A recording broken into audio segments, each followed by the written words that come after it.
Saudamos a todos com a paz do Senhor Jesus, que Deus abençoe os irmãos.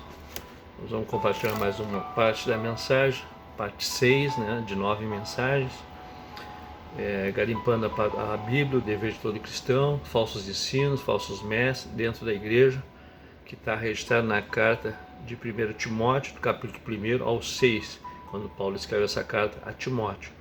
E vamos finalizar com louvor, cicatrizes, que é bastante conhecido.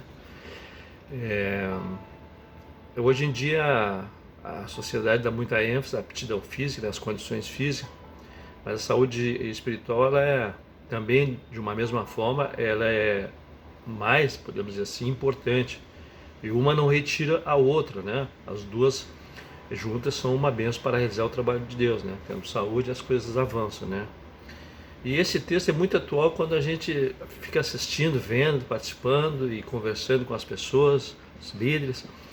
Os dias se passam e se vê as pregações, que se vê quanto o povo, a igreja, está distante das verdades bíblicas, por aquilo que Jesus disse, não conhecendo a verdade, conhecereis a verdade. E os falsos mestres, nessa época de Paulo ali, eram e hoje ainda são uma ameaça para a igreja. E Jesus e os apóstolos fizeram diversas, que está registrado na Bíblia, diversas repetidas advertências contra elas. Marcos 13, versículo 21 a 23, Atos 20, versículo 28 a 31, e 2 Tessalonicenses, do capítulo 2, do 1 ao 12, e 2 Pedro, de 3 a 3, 7. E os falsos mestres recusam a crer que Deus da criação é bom, porque o seu contato com o mundo físico o teria maculado. Apesar de alguns membros da igreja, influenciados pelos gregos, de honrarem, a Jesus, não podiam crer que ele era verdadeiro humano. Havia uma confusão ali, e Paulo separou bem, eram coisas distintas: Jesus o homem e Jesus o Filho de Deus, que veio para morrer em nosso lugar e nos salvar. E Paulo sabia que se esses ensinamentos não fossem refutados ou contestados, a verdade cristã seria contaminada. E hoje em dia, quando se trata de refutar ou de contestar, não no sentido de dividir, mas no sentido de ampliar, porque a Bíblia é um livro antigo, entendeu? E o hebraico não se fala mais, o aramaico nem se tem notícia, parece uma tribo lá no Urquistão, lá, que parece que ainda fala, e o grego não é o mesmo grego da época, entendeu? Então o grego é o outro, o hebraico é hoje, nós precisamos nos atualizar, como em tudo na vida, Então a linguagem de hoje, a Bíblia com a linguagem de hoje, a NVI, eles nos ajudam a interpretar a Bíblia com uma linguagem mais clara, dos acontecimentos da época. E se as suas palavras contradizem com a Bíblia, as palavras dos pregadores, o ensino é falso. Por isso que nós precisamos, ter duas Bíblias, um bom dicionário, um site em hebraico para buscar às vezes a raiz da palavra, que no contexto, muitos pregam muito partes da Bíblia, textos, e aí a mensagem fica, vamos dizer, prejudicada, entre aspas, para não falar a verdade real. E nós devemos, é um compromisso da igreja, porque Jesus nos orientou, que qualquer ensino que leve os crentes, os seguidores de Cristo, a se enfraquecerem ou rejeitarem qualquer aspecto de sua fé, então o ensino falso pode ser direto ou extremamente sutil. E essa é a realidade. O ensino ele pode ser direto, às vezes no texto, e às vezes ele pode ser indireto, ele pode ser numa sutileza, e o inimigo vai usar isso aí, entendeu? Usando às vezes os próprios crentes, os próprios líderes. E falsos mestres, Paulo diz que os falsos mestres da época são mentirosos e hipócritas, e encorajam as pessoas a seguirem espíritos enganadores e a doutrina de domínio. O que não está escrito na palavra de Deus é exatamente isso que Paulo disse: espíritos enganadores, homens dentro das igrejas existem, e doutrinas de demônios, usando apenas a palavra de Deus para esquentar aquilo que eles pensam, aquilo que eles acham que é a verdade, contrariando a Bíblia. E Satanás, ele engana as pessoas, oferecendo uma imitação inteligente de algo real. Ele usa exatamente a palavra de Deus.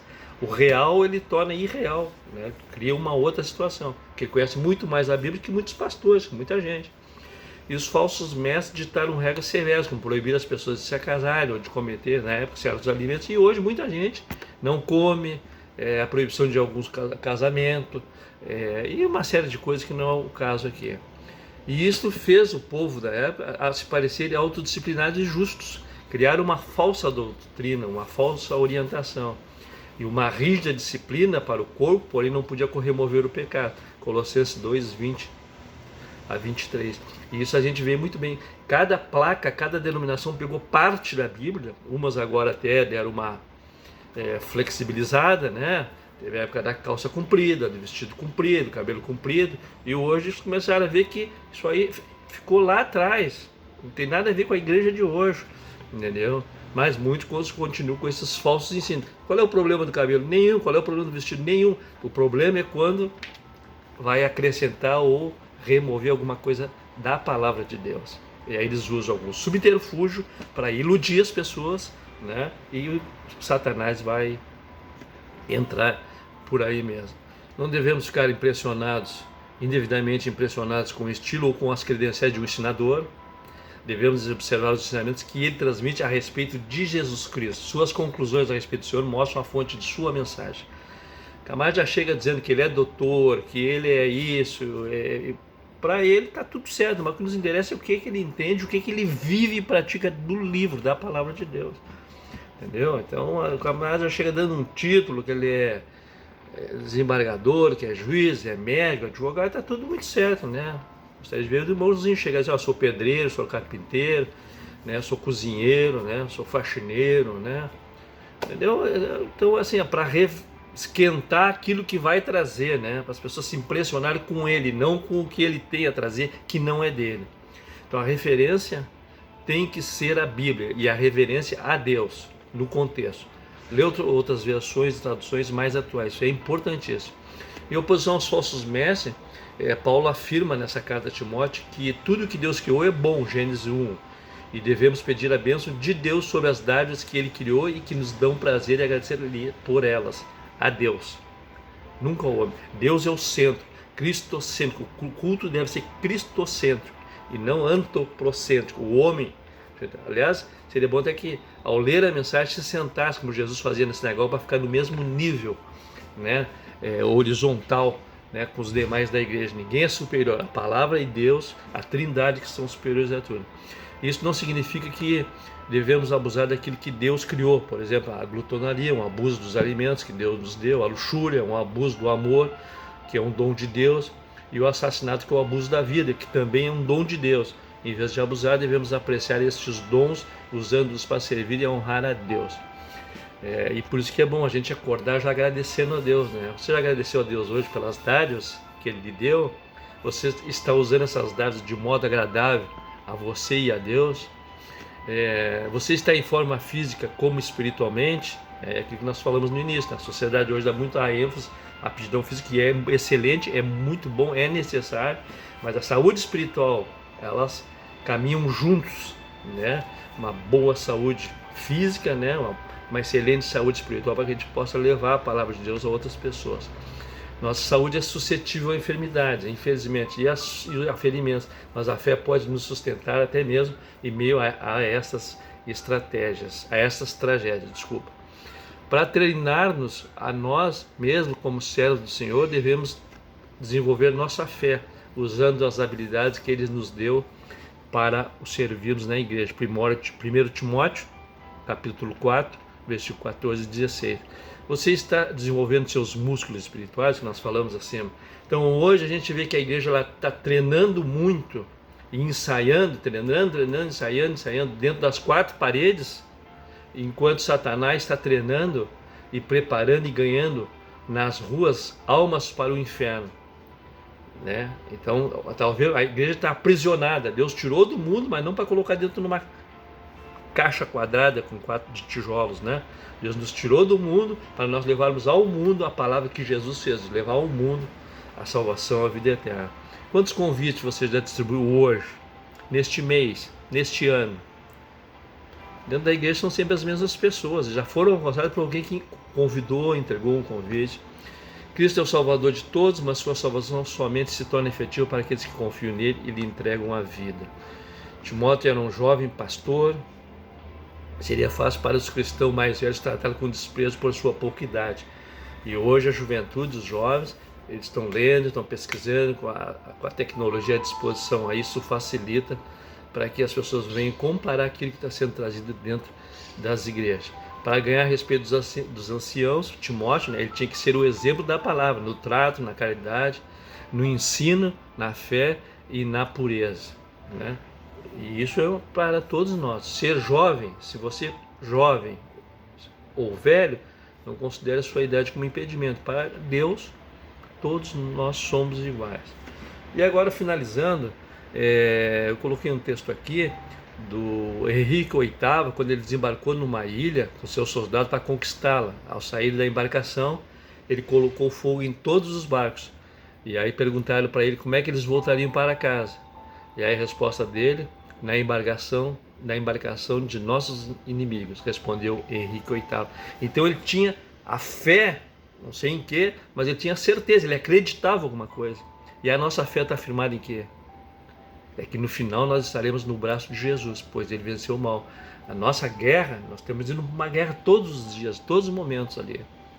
E a nossa certeza é que no final do dia nós vencemos essa guerra, porque aquele que foi maior, ele venceu por nós e levou todas as nossas lutas, nossas enfermidades, as nossas dificuldades. E aí esse texto está, esses comentários estão em 1 Timóteo capítulo 1 ao capítulo 6 da Bíblia Sagrada.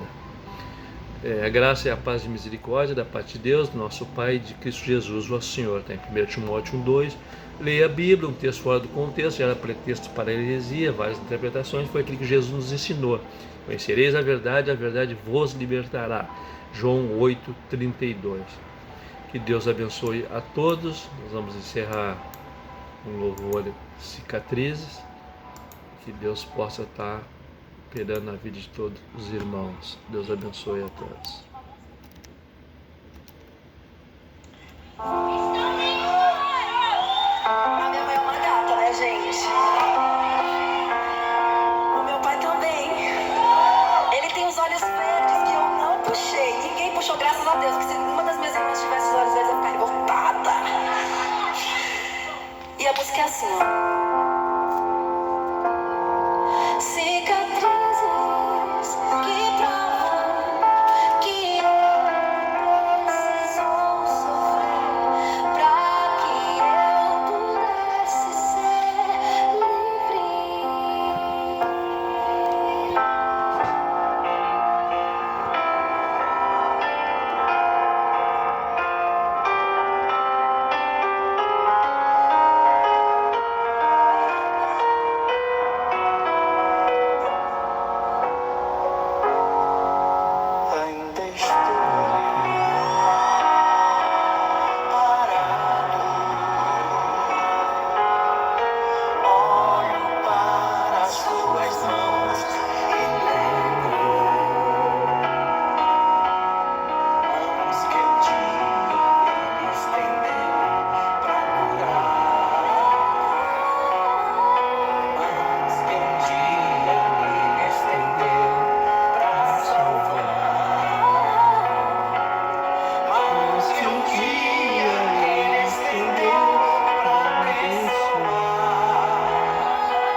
Deus abençoe a todos.